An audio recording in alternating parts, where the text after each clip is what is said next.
Leitura 179, Salmos, 115 a 119:80, Projeto 365 28 de junho de 2023. Salmo 115. O salmista pediu que o nome de Deus, não o da nação, fosse glorificado. Frequentemente pedimos que Deus glorifique o seu nome com o nosso. Por exemplo, podemos orar pedindo ajuda para fazer um bom trabalho de forma que nossa obra seja notada, podemos pedir que uma apresentação seja bem-sucedida para conseguirmos aplausos. Não é errado ter uma boa aparência ou impressionar os outros, o problema ocorre quando queremos parecer bons, não importando o que aconteça à reputação de Deus. Antes de orar, pergunte a si mesmo: quem receberá o mérito se Deus responder à minha oração? Quando os salmos foram escritos, muitas pessoas adoravam ídolos, estátuas de madeira, pedra ou metal. Elas tinham orgulho do que podiam ver e desprezavam o que não podiam ver.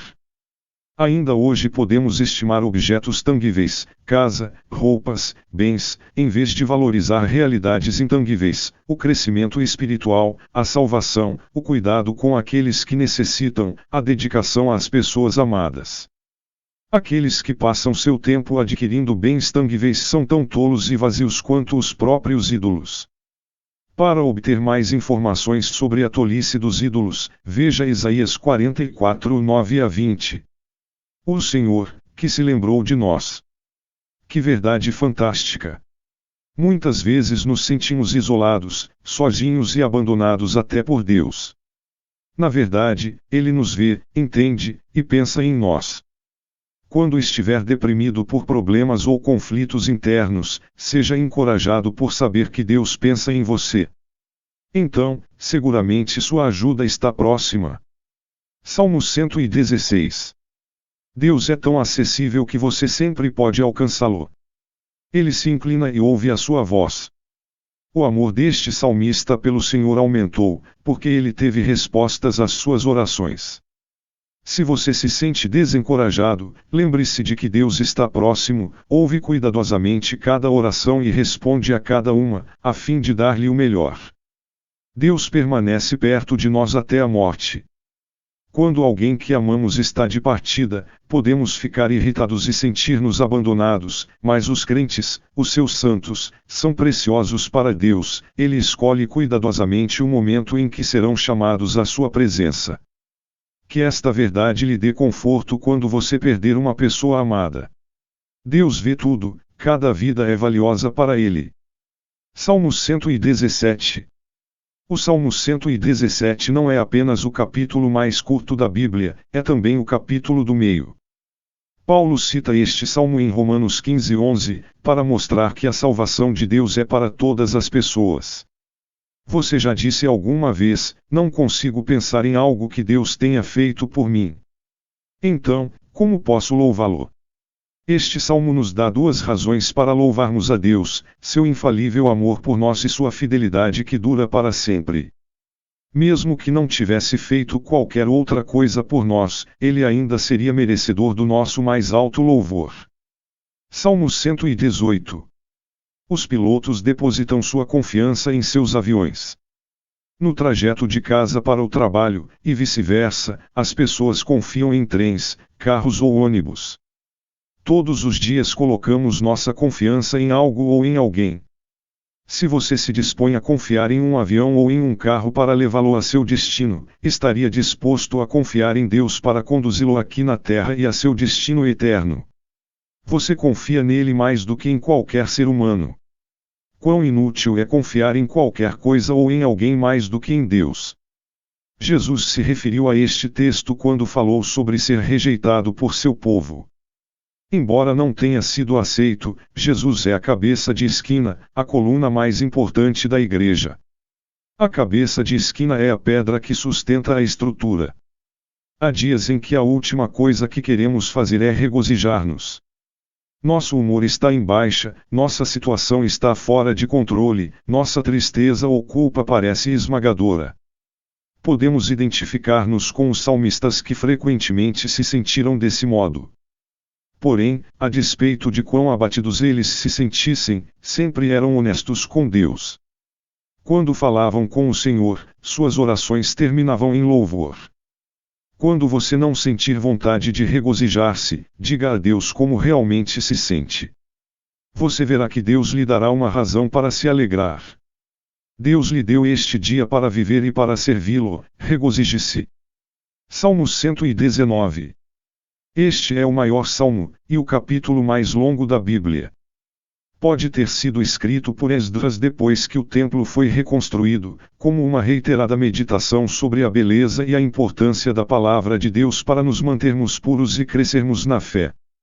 O Salmo 119 tem 22 seções cuidadosamente elaboradas, cada uma correspondente a uma letra diferente do alfabeto hebraico, e cada versículo começa com a letra de sua seção. Quase todos os versículos fazem alusão à palavra de Deus. Tal repetição era comum na cultura hebraica. As pessoas não tinham cópias das Escrituras como nós, por esta razão, o povo de Deus memorizava a palavra e a transmitia oralmente. A estrutura deste salmo permitia uma fácil memorização. Lembre-se, a palavra de Deus, a Bíblia, é o único guia seguro para vivermos uma vida santa. O mundo está se afogando em um mar de impurezas. Para todos os lugares que olhamos encontramos a tentação de viver uma vida impia. O salmista fez uma pergunta que nos intriga: como permanecer puro em um ambiente imundo? Não podemos fazer isto sozinhos, mas devemos ter mais discernimento e força do que as influências tentadoras que nos cercam. Onde podemos encontrar tal poder e sabedoria? Lendo a palavra de Deus e fazendo o que o Senhor diz. Esconder a palavra de Deus em nosso coração é um meio de evitar o pecado. Isto deveria inspirar-nos a memorizar as Escrituras, mas só isto não nos guardará do pecado. Também devemos colocar a palavra de Deus em prática em nossa vida, fazendo dela um guia vital para tudo o que fazemos. O salmista disse que era um peregrino na terra e, por esta razão, precisava de direção. Toda longa viagem exige um mapa ou um guia. Na vida, a Bíblia deve ser o nosso mapa, que assinala as rotas seguras, os obstáculos a serem evitados e o nosso destino final. Devemos reconhecer-nos como peregrinos, viajantes aqui na Terra, que precisam estudar o mapa que Deus proveu, para aprendermos o caminho certo. Se ignorarmos o mapa, vagamos sem objetivo pela vida e nos arriscaremos a perder o nosso destino. A nossa vida é repleta de livros de regras, mas os autores nunca estão conosco para nos ajudar a segui-las. Deus está. Esta é a singularidade da nossa Bíblia. Deus não somente ensina as regras e as diretrizes, mas também permanece conosco diariamente, para fortalecer-nos de forma que possamos viver de acordo com as suas regras. Tudo o que devemos fazer é convidá-lo a fazer parte de nossa vida e responder positivamente à sua direção. No mundo de hoje, as pessoas frequentemente almejam o lucro financeiro. O dinheiro representa poder, influência e sucesso. Para muitos, o dinheiro é um Deus. Elas pensam pouco sobre as outras coisas. Na verdade, o dinheiro pode comprar um certo conforto e oferecer alguma segurança, porém muito mais valiosa do que a riqueza material é a obediência a Deus, porque nele temos um tesouro divino, eterno, não um tesouro terreno, perecível. Lucas 12:33. Devemos fazer a vontade de Deus, a despeito das implicações financeiras. Faça da oração do salmista a sua, peça a Deus que o seu coração vise a obediência a Ele e a seus estatutos, não o ganho financeiro. A longo prazo, verá que foi para o seu bem. O salmista fala a respeito de guardar as leis e permanecer livre. Ao contrário do que frequentemente esperamos, obedecer às leis de Deus não representa proibições e restrições, pois elas nos libertam para sermos o que Deus planejou para nós. Ao buscarmos a salvação e o perdão de Deus, somos libertos do pecado e da culpa opressiva que advém dele. Quando vivemos de acordo com a vontade de Deus, temos liberdade para cumprir seu plano para a nossa vida.